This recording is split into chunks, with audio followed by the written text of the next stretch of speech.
was called to ministry, and everything about that calling was nothing I wanted. And I said, God, you know, I have to be me. I got to be able to be funny, and I want to be able to sing and laugh and do all these things. And I felt like God said, that's why I called you. And in that moment, I realized that the authentic person, whoever John Gray is who I'm going to be. I don't want to be two guys. You know, there's a green room mentality in some churches where you're a different person in the green room than you are on the pulpit. And I want to be one person. And so whatever I am off the pulpit is what I want to be on it. So if I'm broken behind the scenes, I'm broken in front of the people.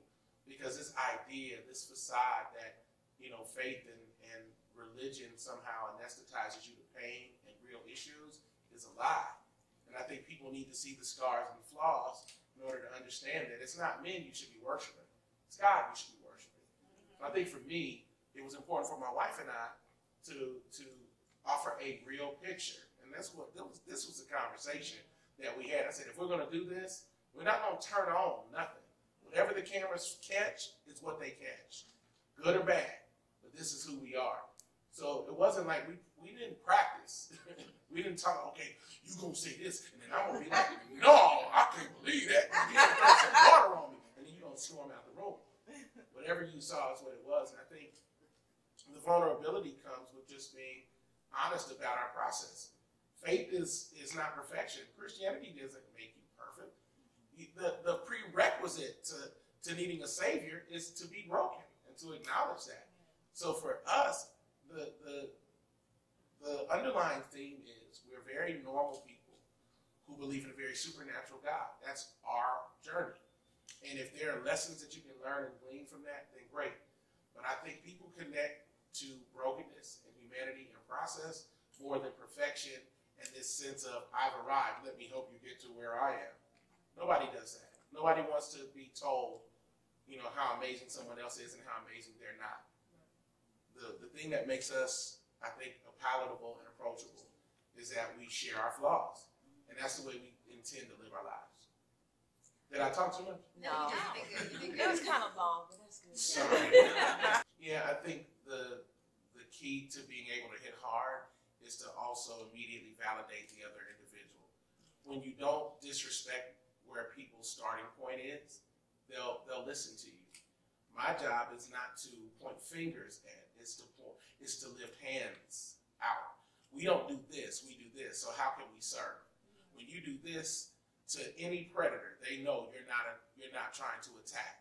But when you do this, you're becoming accusatory. So I think we use a lot of laughter in comedy because it unveils, it disarms, and once the comedy hits, then people can receive, you know, the loving instruction. And I do mean those two together. It's not instruction, it's loving instruction. And I fight for people. My wife fights for people. That's our calling. That's what we want to do. And we don't have all the answers, but what we do have, we give. And we hope that people can utilize the parts that pertain to them. And, you know, if it doesn't, then you just move on from that. But, you know, sometimes it does hit hard because truth is not designed to, you know, to be without effect. Sometimes truth has pain, but it's a necessary pain so that you can heal. Well, my father died of a diabetic coma. And December 7th of 2000 on the corner of East 23rd and 1st Street in Manhattan. I was the last person to see him alive. I saw him 4 times in my life. And so diabetes has a legacy of taking the things that matter. I never saw myself as somebody valuable enough to invest in. The Bible says, love your neighbor as yourself. One of the reasons why my wife has had to endure a number of years in our marriage of not receiving the love that she deserves is because I wasn't loving me. How can I love my neighbor if I hate me? I wasn't taking care of me because I was fighting all kinds of things, whether it was self-doubt or shame or fear or intimidation or just the questions that arise from trying to be a husband when you never saw a good marriage or trying to be a father when none of the men in our family stayed to raise their kids. So all of that plays into the diabetic piece this way. We all medicate our pain in one way or another. I never had the guts to sleep around, and I didn't do drugs, so I ate. So eating was my catharsis. And then my wife came up to me last year and she said, "You don't love us." I said, "What are you talking about?" She's like, "You chose that meal over us. You chose that food over us.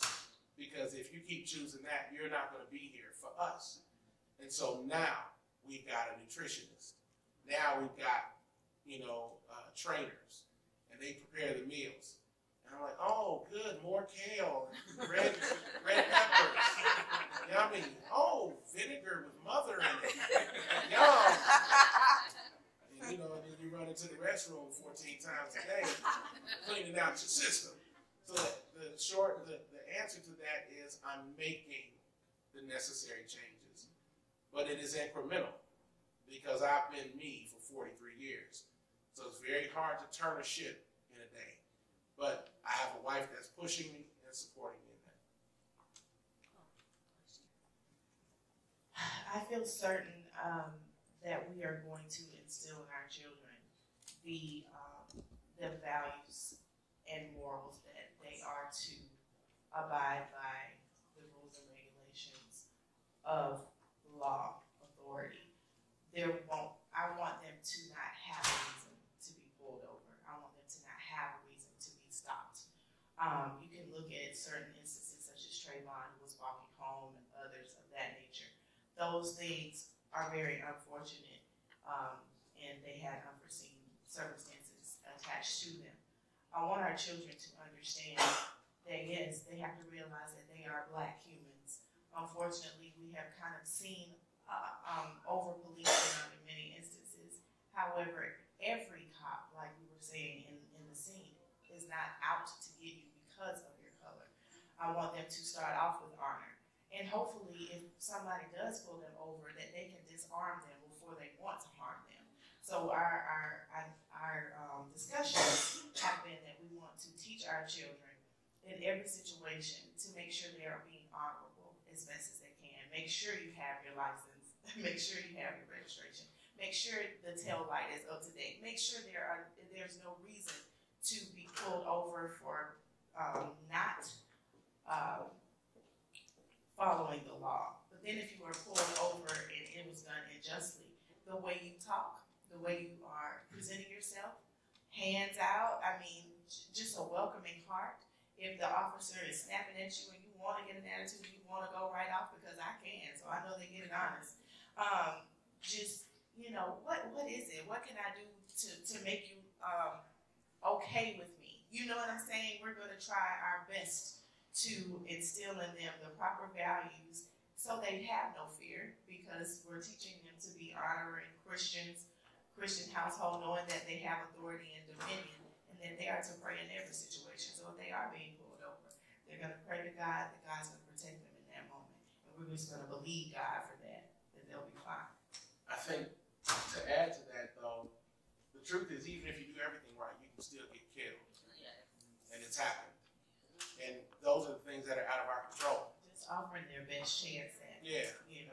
What she's given is our intention in the way we're going to raise our children, which is to understand there are certain things that you can do, and there are other things that they're spiritual. I don't know why this country doesn't want to talk about it. This is not governmental. This is not political. This is spiritual.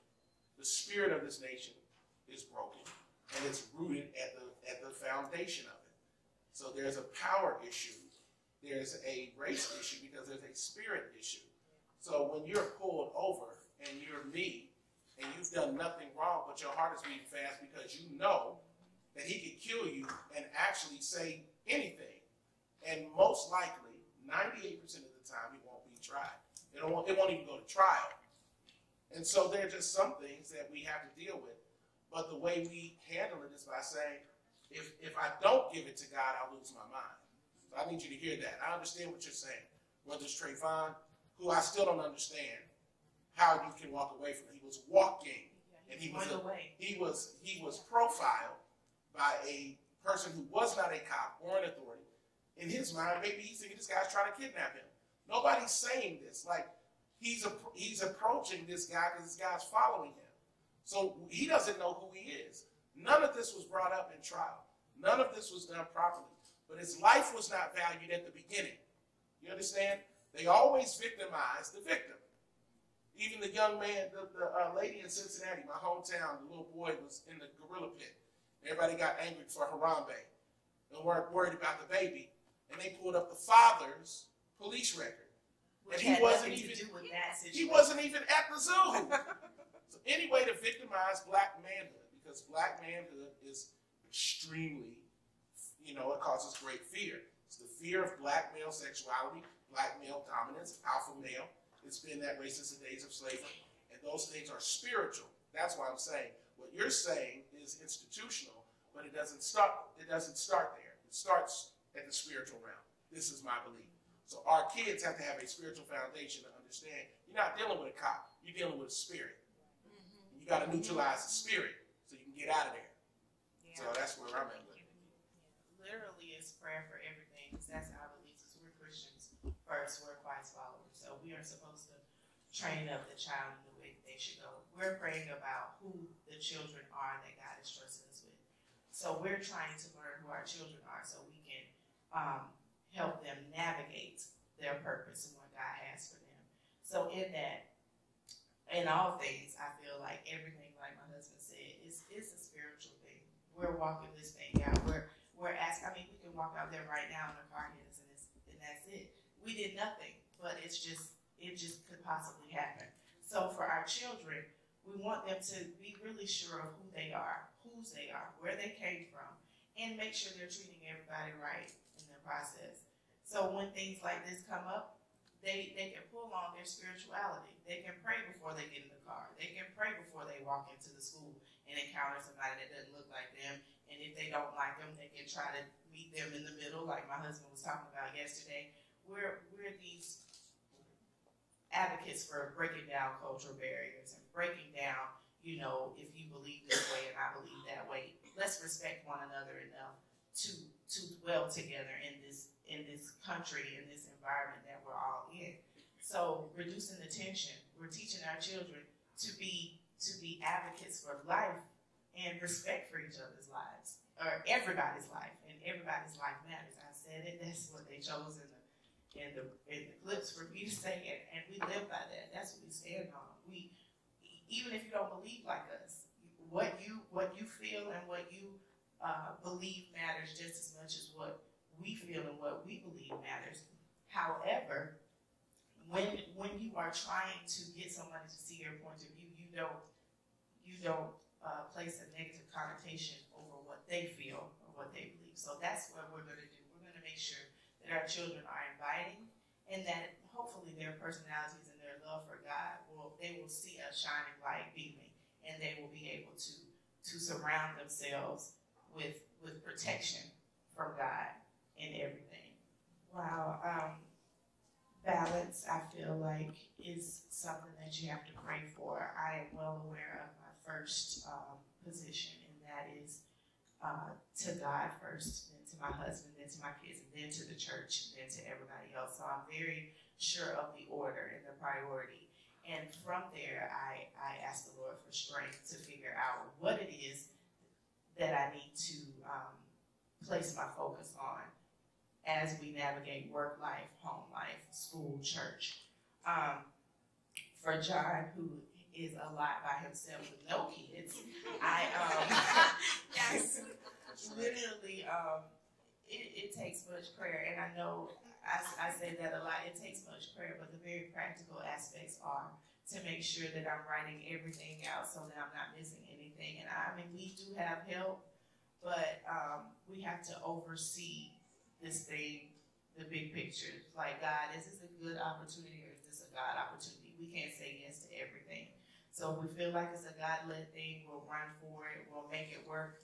And if it's just a good opportunity that may come back around again, we'll place it to the side and we'll move forward. We work in our local church, so we have an office in our local church. We're not just, and then when the show was filming, we were like, we actually have a job too, We have to go to work. We do. We gotta go. But and I was just saying, balance. I think that God gives you grace for the seasons that you're in.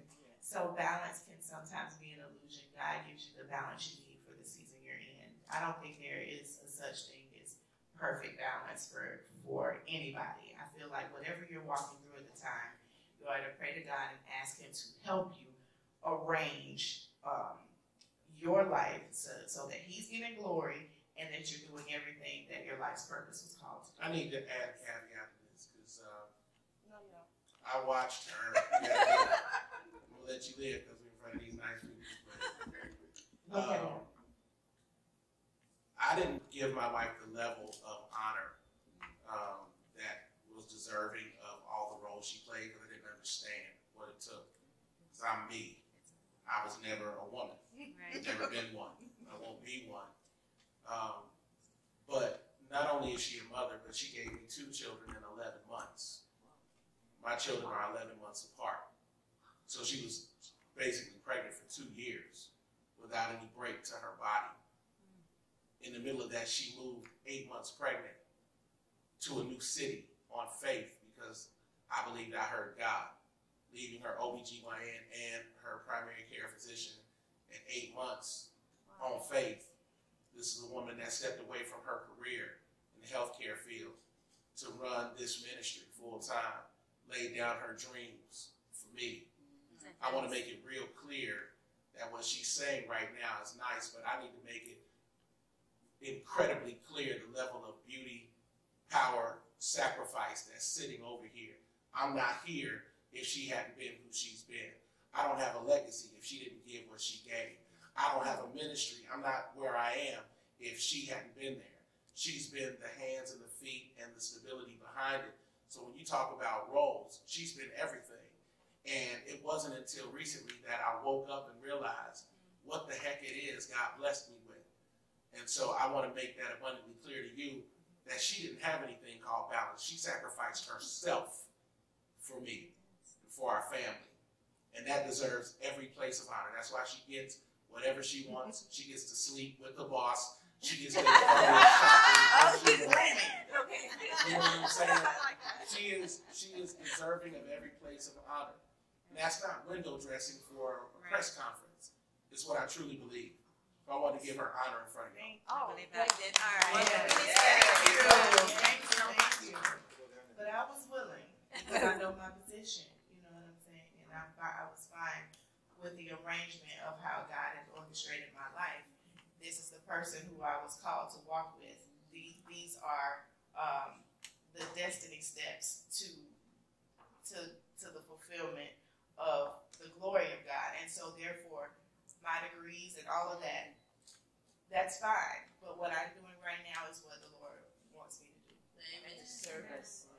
I really want people to understand that we are human. So we have the same struggles, the same walk as the people in the pews have. I think a lot of times we are turned off by pastors who present perfect. There's no such thing as perfect. We are tasked with, and we feel that our calling is to show authenticity, realness, truth, and transparency, because that's where people connect. Perfection is highly unattainable, but connecting with somebody who may have diabetes, such as my husband, and it is a struggle, and connected with someone who had a divorce after they saved themselves to a marriage, and you're trying to help her walk it out and figure it out. I think that's where we live. We know that we are not perfect, and so we feel like sharing our authenticity will draw people in and paint pastors in a different light. Because yes, but I'm a pastor's wife, and I'm not going to have the big hat on. I have tattoos. You know, I like the stretch jeans and things. You know, that's me. That's my vibe. But that doesn't make my voice any less than one that has on the perfect, little dolled up suit with the hats this wide and everything. That's just not who we are. We are who we are, and we feel like that is the draw. And we hope that people see pastors in a different light. We had somebody of note yesterday say, when I saw pastor in front of your name, I really didn't want to hear what you had to say at Super Soul Sessions. But then when he spoke, he was just like, wow, I haven't really met a pastor who was able to grasp my heart like that. And we're grateful for that. We hear it all the time. And this isn't me baiting us up. This is what God has given us. It's what he wants, we feel like, in this season, for people to see a real and true, authentic family and family life that looks like your own. But we have enough love in our hearts to have compassion for what you're walking through, because we probably walk through it as well. I think what the book of John Gray sets out to do is to be the intersection of faith and humanity, where you can be a person of faith and you can be fractured and broken and have questions, but you can still be used by God. This is the story of our lives. And what I hope people take away is that the more you study the life of the man Jesus, the more you realize that many of the people who say they represent him have probably not met him. Because he was kind to broken people, and to lepers, and to prostitutes, and to drunks, and to women who were living, with their boyfriend after being divorced 5 times. And he always had compassion on folk who were caught in the act of adultery. Number one, why were you peeking? But that's another story. You understand what I'm saying? Yeah. Because certain aspects of the faith community highlight certain sins over others. What I realized is that if we are going to be the hands and feet of Jesus, then there's a couple things you need. Number one, be real humble. Absolutely. And extend a whole lot of grace. Because one day the grace you extend might be the grace you need. So be kind to everybody. And the reason why people have a particular issue with the projected image of pastors is because nobody likes to be manipulated. And there's a lot of manipulation in certain segments, not all, certain segments of religious thought. They try to shame you into making a spiritual decision, or they try to manipulate you into seeing life through their lens. And I'm not going to do that. You can come hear me preach, or you can go to the club. I don't care. Or you can do both. But I'm not going to change who I am, and I'm going to love you regardless of if you choose to believe what I believe or not. And I think that's what people get. They see that. I don't have an agenda. The agenda is to be authentic and then go home. I don't have to give an account for y'all when I die. I got to give an account for her and them kids. That's what's following me into eternity. So I've got an eternal eye. And my thing is, when I die, what do I want my legacy to be? I want my legacy to be, he grew into a husband that she loved with her whole heart. And my children call me blessed. That's what I want. All of this is great. But if this doesn't work out, I'm still going to keep preaching. And I'm going to still be going home every night. And that's what matters. I just want to say that, and I think they can tell you as well, that our service to the local church was the priority. And we are God-led with everything. So again, like he said, this is great. We love it. We hope it does well. We hope people are touched and changed by seeing our lives. The church won't suffer. And we are going to follow the seasons that the Lord has us in. For Lakewood Church, we're there for now. That is where God wants us. That is where God has us. And nothing we have done has affected the church. They've been in complete support of it. He is going to be there on Wednesdays when Pastor Joel is out and he is called upon to serve in his absence. He is there. We are there. We are serving. And the celebrity of it all, we have told each other, if we are changing and if our marriage is in trouble and we're losing our kids, all of this can go away. It will go away. We're going to choose God and our family over any celebrity status that somebody places on us, because we didn't place ourselves on a platform. We felt like we were called to a platform. But your character, the real you, is what has to keep you on that platform. Because people have those fly-by-night platforms because their character wasn't substantive enough to keep them there. And I feel real good knowing that, I guess maybe a few years ago, God, this probably wouldn't have been the platform that we would have been on because we weren't ready. We felt like we were ready when we said yes to this. As far as celebrity, first of all, celebrity is an illusion. And the idea of celebrity is cultivated in areas of insecurity and personal emptiness. When you can walk into a church with sunglasses on at night, you have a problem. Yes. And there are people who do it. And I'm like, what are you doing? Yeah, what's happening? You know, there is no such thing as a church star. That's funny to me. And I've been around them. And I ain't naming no names. Jesus is the only superstar. That's so corny. I know, that's why I said it. Jesus is the only It's superstar. like, you know, I've been around guys who have a whole bunch of security. Like, dude, you're not even preaching well enough to offend anybody who would want to hurt you. Why do you have security? You know what I'm saying? You're doing that to make themselves feel bad. Right. My thing is this: take care of my wife, raise my kids. No such thing as celebrity. I'm a pastor, and that's my primary focus. The best compliment I've gotten in this whole process is from one of the leaders of our church, who, leaving a high-level meeting, it was shared that there are a number of people who are doing outside projects. They said, but John gives 100% to the church. Nothing is lacking on a local church level when he does what he does. That means God will bless me in these other things, because Jesus died for the local church. This is my faith. So the church will not suffer, as my wife said, because of what we're doing. This is a great opportunity for people to see local church in a different way. And so the whole idea of celebrity, that doesn't come into my mind, because I don't want to be famous. I don't want to be, I don't need it. What I need is for her to love me, and I need my kids to respect me. I don't need nobody to ask me for my autograph. I don't need you to scream when I walk in. I ain't no R&B star. I'm a preacher. And that's all I want to be.